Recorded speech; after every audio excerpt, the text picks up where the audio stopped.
Welcome guys to the supply and demand theory section of the course. On this course, we'll be discussing supply and demand theory and how to implement it within our trading. So let's get into it, guys. The market either does one or two things, and price either consolidates or expands. So the market either is bullish or bearish, or consolidates and expands. Whichever way you feel is best suitable for how you understand, then that is the case, guys. Supply zones. So what is a supply zone? This is an area of consolidation that comes before an impulse move towards the downside. As you can see, we have an impulse move towards the downside, showing bearish price action. A supply zone is sometimes referred to as a bearish consolidation block. What we will usually see is a range-bound market, so price will fluctuate, followed by a bearish expansion.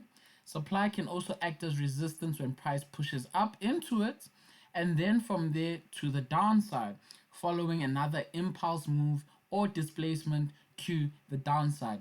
Supply zones are used to enter shorts, so we enter shorts when we get into them, or close long positions. So from that buy going into that supply, we can close our long positions within that zone. So how do we mark off our supply zones, right? What we do is we take the high of the range, so we take the entirety of the high of that range and the lowest candle body. So as you can see, this candle body is the lowest here. We take that. We don't take the wick, we take the lowest candle body, or we can take the whole entire range of its entirety. So we can mark up from the wick to the wick, but I prefer to mark from the low of the candle body to the high of the wick of that specific range, guys. When it comes to demand zones, this is an area of consolidation. So we'll see the market consolidate, right? Sideways price action that comes before an impulse move or aggressive move towards the upside, showing bearish price action. A demand zone is sometimes referred to as a bullish consolidation block. What we will usually see is a range bound market followed by a bullish expansion. So we'll range, bullish expansion, retracement into the demand zone, and a further expansion to the upside, guys. Demand zones can act as support when price comes and drops into it, right? And then from there, demand zones are used to enter long positions, and those are buy orders or close short positions. How do we mark up the demand zone? We take the low of the range, right? We take the low of the range and the highest candle body, and or take the entire range, as you can see how I marked up here, right? So that is how we mark up demand zones, guys. So to get into it, let's get into the juicy stuff now.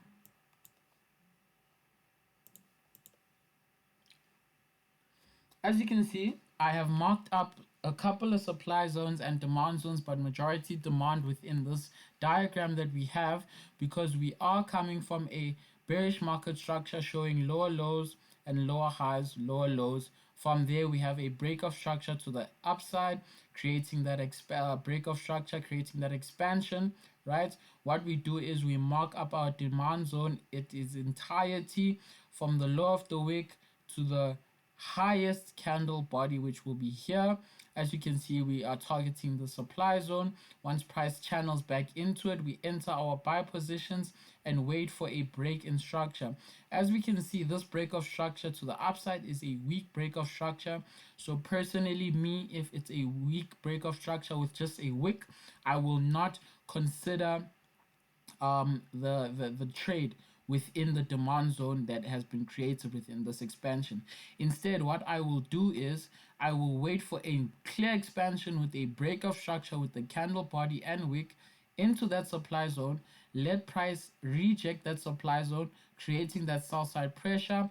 And once price comes into the demand zone, which we've marked up from the highest candle body to the lowest of the wick, then I will enter my buy position, channeling up, guys, as this is more confluence when it comes to demand and supply zones, right?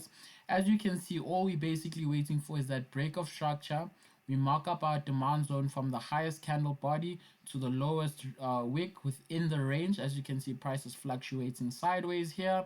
Wait for that break of structure, wait for price to come in and mitigate the 50% level of that demand zone, and then push up. So what we basically do is, once we have our demand zones marked up, we then can mark up our supply zones. So our supply zones are being refined within this blue zone. So these are our order blocks. Sorry for that. I mean our demand zones. Once we've marked up our demand zones, we then mark up our order blocks within our demand zones. So we are basically looking for, in demand zones, bearish candles, right, that created this upside movement to the upside, or this upside expansion.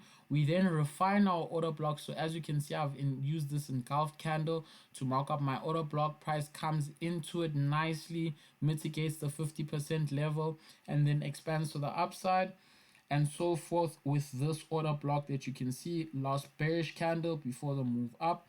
We always look for the last down candle before the expansion up, and the last bullish candle before the move down when it comes to supply.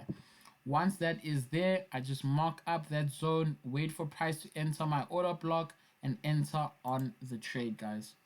So when it comes to supply, we mark up the entirety of the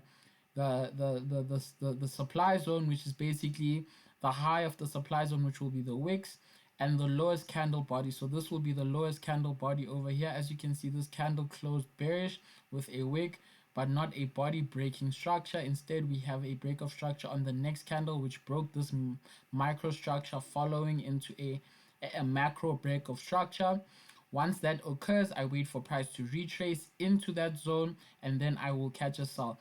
If price does not retrace into that zone, I will then wait for a new break of structure, right? Which you can see that we come down, we break structure again. I mark up my supply zone with my order block, wait for price to channel back into it, and then get in for a sell, right? That sell should channel a new break of structure. So I will only mark up the new supply zone once I see a break of structure. As you can see here, we have a new break of structure. So let's say we entered on this supply zone.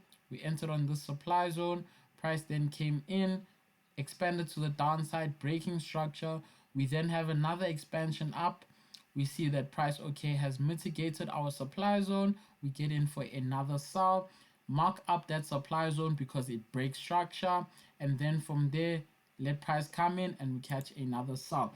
So within our supply zones, we can mark up our order blocks, which are in our blue zones. As you can see, I've marked up my bullish order block here, bullish order block here, bullish order block here, causing a reaction and spike in the market, causing this new expansion, such as same as this bullish order block here, which caused a reaction and rejection, causing a new expansion to the downside. So this is how you mark up supply and demand zones within trading, guys.